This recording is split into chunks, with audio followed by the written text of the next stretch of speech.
कहा जाता है कि आरोग्य धन संपदा, यानी अगर आपकी सेहत अच्छी है तो आपके पास सब कुछ है। और इसी सेहत का ध्यान रखने के लिए भारत सरकार द्वारा Ayushman Bharat health insurance scheme लाई गई थी, जिसके तहत हर परिवार को 5 लाख रुपए का हेल्थ इंश्योरेंस दिया गया था। इसे दुनिया की सबसे बड़ी हेल्थ स्कीम माना जाता है जो किसी सरकार द्वारा लोगों के लिए लाई गई थी। और इसी का काम देख रहे हैं महाराष्ट्र में। आयुष्मान भारत के महाराष्ट्र के प्रमुख शेट्टे सर, ओम प्रकाश शेट्टे हमारे साथ हैं। सर, आज ये पूरा जो आयुष्मान भारत का आप काम देख रहे हैं, महाराष्ट्र में किस तरीके से ये काम चल रहा है और अब तक कितने लोगों को इसका फायदा मिल चुका है?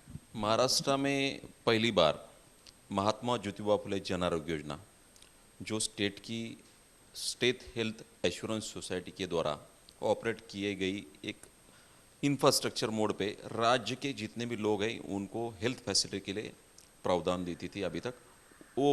और आयुष्मान 28 जुलाई 2023 का जो गवर्नमेंट का जो डिसीजन हुआ उसमें जीआर निकल गया है कि अभी ये दोनों योजना क्लब करके 5 लाख रुपए तक वर्ग सब हो, चाहे ऑरेंज राशन कार्ड हो, येलो हो और वाइट राशन कार्ड, 12.5 करोड़ लोग जो महाराष्ट्र में रहते हैं उनको सबको अभी आयुष्मान के 5 लाख रुपए तक हेल्थ का पूरा कवर मिलेगा।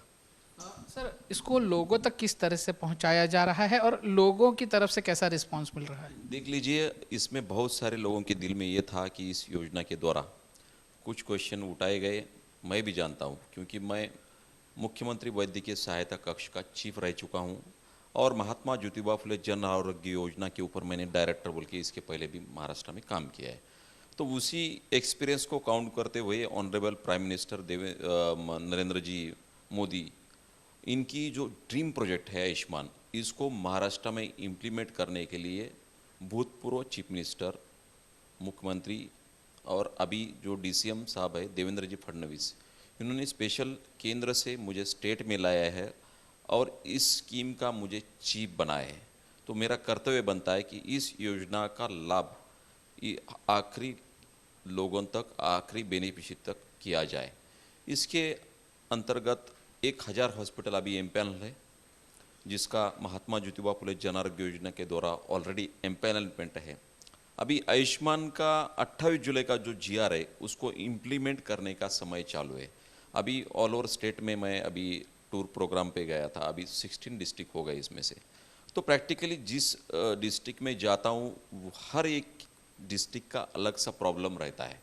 वहाँ पे जाने के बाद प्रशासन और इनके द्वारा काम करते हुए मुझे बहुत सारी सूचनाएं मिली। उसके मिनट्स ऑफ मीटिंग लेके उसके ऊपर मैंने रिपोर्ट तैयार किया है। उस रिपोर्ट के तहत लोगों को आखिरी दम तक, मेरा ये खुद का मानना है कि इस ड्रीम प्रोजेक्ट को आगे बढ़ाते जाए। मिनिमम 85% लोगों को तो भी फ्री ऑफ कॉस्ट में इस स्कीम का लाभ मिलना चाहिए। और 350 हॉस्पिटल हम नए इसमें अभी एमपैनल करने जा रहे हैं। तो 1350 हॉस्पिटल, इसके बाद में भी मेरी एक कमेटी का चीफ होने के नाते मेरी खुद की भी ऐसी राय है कि 2000 हॉस्पिटल तो भी इसमें एमपैनल होना चाहिए। मुझे लगता है आने वाले समय में 1350 हॉस्पिटल से ज़्यादा महाराष्ट्र के लोगों की हेल्थ के बारे में सेवा करने का हम प्रावधान रखते हैं। सर, जो हॉस्पिटल आपने एम्पैनल करने की बात कही है वो सिर्फ सरकारी अस्पताल हैं जिनमें सुविधाएं दी जा रही है या कुछ प्राइवेट अस्पताल भी हैं? नहीं, इसमें मोस्टली सब प्राइवेट हॉस्पिटल है। हम भी जानते हैं और आप भी जानते हो कि गवर्नमेंट का इंफ्रास्ट्रक्चर इतना नहीं है, चाहे सरकार किसी की भी हो। अभी तक गवर्नमेंट का फुल फेज में काम करने वाला इंफ्रास्ट्रक्चर नहीं है। बहुत सालों से इसका ड्रॉबैक था जो हमने अभी पूरा करने की कोशिश कर रहे हैं। तो इसमें 90% से भी ज़्यादा, 95% से ही ज़्यादा प्राइवेट हॉस्पिटल है। इनके द्वारा हम लोगों की सेहत का ख्याल रखेंगे। सर, प्राइवेट हॉस्पिटल में एक बहुत बड़ा मुद्दा सामने आता है जो काफ़ी बार देखा गया है, बिलिंग को लेकर। उनके बिल ज़्यादा होते हैं जिसकी वजह से काफ़ी पेशेंट्स को सफ़र करना पड़ता है। वो वहाँ पे इलाज ठीक तरीके से नहीं करवा पाते और आखिरकार फिर उनको सरकारी अस्पताल की तरफ रुख करना पड़ता है। तो इस पर किस तरीके से आयुष्मान भारत काम कर रहा है? इसके ऊपर बहुत सारी ग्रीवेंसेस हो गए, जिसमें आपको भी जानकारी, इसमें लोगों को खुद के खिस्से में से भी पैसा देना पड़ता है उसी हॉस्पिटल में, चाहे योजना होने के बाद। ऐसी बहुत सारी सूचनाएं और ग्रीवेंसेस को हमने ध्यान में रखते हुए हर जिले में जिस मीटिंग में ऐसी सूचनाएं प्राप्त हुई, तो ये देखते हुए 34 स्पेशलिटी, जैसे गायनेक है, कार्डियक है, नेफ्रो है, ऑन्को है, ये 34 स्पेशलिटी है। ये 34 स्पेशलिटी के जो पैकेज है वो 2012 से वही पैकेज अभी तक चल रहे हैं। इसके ऊपर हमें अच्छा रिजल्ट देना चाहिए, इसको हम ज़्यादा से ज़्यादा लोगों को लाभ मिलना चाहिए, लोगों के खिसे में से पैसा नहीं जाना चाहिए। डॉक्टरों के भी कुछ सुझाव थे, चाहे गवर्नमेंट के हॉस्पिटल हो या प्राइवेट की, इसको पैकेज को बढ़ाया जाए। इसके लिए हम कम्युनिकेट करने के लिए या बैलेंस करने के लिए, गोल्डन मिडल वे निकालने के लिए 102 डॉक्टर की कमेटी फाउंड करने का मैंने डिसीजन लिया है। 1 महीने के अंदर इसके जो अच्छे पैकेज रिवाइज होके आएंगे, इसके तहत हम हॉस्पिटल को पूरा पेमेंट देंगे और जो भी कोई मरीज जाता है उसको किसी में से पैसा भुगतान करने की ज़रूरत ना पड़े। उसके बाद में अगर कुछ उसमें अगर कोई ग्रीवेंस करता है तो हम उसके लिए हम उनके ऊपर कार्रवाई करेंगे। सर, आज बजट पेश हुआ है जिसमें अर्थ मंत्री ने हेल्थ केयर को लेकर भी कहा है और साथ ही ये कहा है कि आयुष्मान भारत जो है वो आशा और जो आंगनवाड़ी सेविकाएं हैं उन तक भी पहुंचाया जाएगा। तो इसको लेकर किस तरीके से आप आगे देख रहे हैं? नहीं, ऑलरेडी आशा वर्कर इस पे काम कर रही है। आशा वर्कर आयुष्मान कार्ड जनरेट करते हुए उनके पास जो इक्विपमेंट चाहिए, मोबाइल वगैरह, ओल्ड वर्जन का था। अभी आयुष्मान का ऐप उस ओल्ड वर्जन में अभी डाउनलोड नहीं होता, उसके द्वारा काम के ऊपर बहुत सारा असर हो रहा था। महाराष्ट्र स्टेट में जो अभी PIP फाइनल हो गई हमारी 5 जनवरी को दिल्ली में, मैं दिल्ली से भी प्रतिनिधि हूँ, वहाँ से भी मैं APS बोल के असिस्टेंट पर्सनल सेक्रेटरी हूँ, तो दोनों से कम्युनिकेशन करके ज़्यादा से ज़्यादा फंड्स महाराष्ट्र में देने के लिए हमने भी वहाँ पे योगदान दिया है। तो 5 तारीख की मीटिंग में हम तय हो गया है कि उन सभी आशा वर्कर को हम अच्छा एंड्रॉयड मोबाइल देंगे, जिसकी 20,000 तक उसमें प्रावधान हम कर रहे हैं उस PIP में।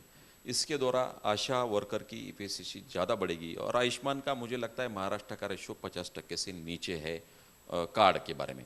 जब तक 100% कार्ड नहीं जनरेट होते तब तक हम भी समाधानी नहीं है और लोगों को भी उसकी राहत नहीं मिलेगी अगर कार्ड नहीं होगा। तो हमारा अभी गोल और मिशन चल रहा है कि ज़्यादा से ज़्यादा आयुष्मान के कार्ड इशू करवाया जाए। तो अभी 50% तो ग्लास भरा है, तो अभी 50% बाकी है, तो हर डिस्ट्रिक्ट में जा रहा हूँ। मुझे थोड़ा बुरा लगता है कि सबसे ज़्यादा poor ratio, poor performance Mumbai और मुंबई सब अर्बन का है। इनके सिर्फ 17 और 18% इतने ही कार्ड जनरेट हो गए, जो अच्छी बात नहीं। तो मैं कल परसों इस पे 6 फरवरी को इसके ऊपर मैं मीटिंग ले रहा हूँ कलेक्टर ऑफिस में, ज़्यादा से ज़्यादा मुंबई के इसमें भी ज़्यादा से ज़्यादा लाभ मिले। सर, एक आखिरी सवाल, लोगों से क्या अपील करना चाहेंगे? जैसे आपने कहा कि महाराष्ट्र में 50% से कम लोगों को कार्ड मिले हैं, मुंबई में स्थिति और भी खराब है, तो इस लोगों से क्या अपील करना चाहेंगे इसको लेकर? देखिए, लोगों ने जब तक आगे आके अपने कार्ड वो खुद भी जनरेट कर सकते हैं। अभी मोबाइल तो सबके एंड्रॉयड है, आयुष्मान का ऐप डाउनलोड करके हम हमारा जो 12 डिजिटल का जो राशन कार्ड का नंबर है उसमें डाल दीजिए, नहीं तो आपका जो मोबाइल UID नंबर है इसका आधार कार्ड का वो डाल दीजिए, या मोबाइल नंबर जो इनसे लिंकअप हुआ है वो भी डाल दीजिए। ये करने के बाद आपका खुद का भी जनरेशन आयुष्मान का कार्ड होता है, वो आप डाउनलोड करके फिर उसकी प्रिंट भी निकालवा सकते हैं, सब कुछ करते हैं। मेरी लोगों से अपील है कि रोटी कपड़ा और मकान एक समय की बात थी, अभी वैसा नहीं है। अभी हेल्थ के बारे में बहुत सारी कोविड की सिचुएशन के बाद, पैंडेमिक सिचुएशन के बाद सब लोगों को ध्यान में आ गया है कि उससे भी ज़्यादा सेहत का ख्याल रखने के लिए अगर गवर्नमेंट आपका 5 लाख रुपए का इंश्योरेंस कवर करती है तो आपने आगे आके ज़्यादा से ज़्यादा कार्ड निकालना चाहिए। बहुत सारी पॉलिटिकल पार्टी भी है, NGO है, गवर्नमेंट के सब इंस्टीट्यूट काम कर रहे हैं इसके ऊपर, तो लोगों ने आगे आना चाहिए। हम घर से तो किसी को खींच के ला नहीं सकते कि आप कार्ड लीजिए, तो मुझे लगता है कि वो खुद बाहर आके लोगों ने इसको ज़्यादा से ज़्यादा सपोर्ट करना चाहिए, अपने कार्ड जनरेट करना चाहिए। बिल्कुल, तो सरकार तो अपना काम कर रही है, लोगों तक सुविधाएं पहुंचाने का काम कर रही है, लेकिन सरकार की ये भी अपील है लोगों से कि वो आगे आए और इन सुविधाओं का लाभ ले। कैमरामैन सिद्धेश के साथ दीपेश त्रिपाठी, आज तक, मुंबई।